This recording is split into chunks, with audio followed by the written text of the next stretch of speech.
Ito ang Linis Chika mga mosang. Bel Mariano ang game sa Tomboyan Movie. Dream maging bida kontra bida. Wish ni Bel Mariano na makasama niya si Jody Ann Santos sa pelikula. Sa mga actor naman si John Lloyd Cruz ang choice niya kung bibigyan siya ng chance.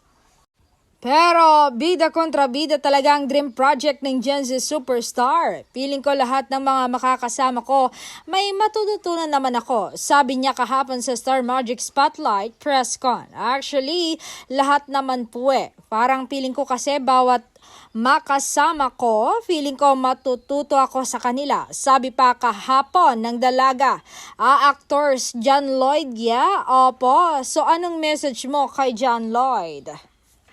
Sana po magka-work tayo, natatawa niyang sagot pa.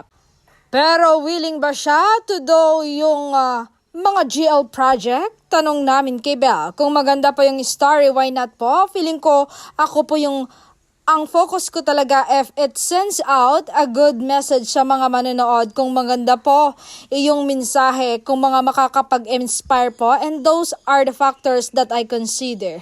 And maganda po yung story. Parang ever since I had that mindset na, ma-challenge talaga ako. Kung maganda po ang story, ready po ako. Ang feeling ko kasi nakafocus ako sa mga manonood. Basta po maganda ang mga story, paliwanag niyang sagot kahapon. At ang dream project niya raw ay bida kontra bida raw. So mga kailan kaya yan? Hindi ko po masabi, hindi ko alam kung ibigay po ni Lord maybe this year or next year.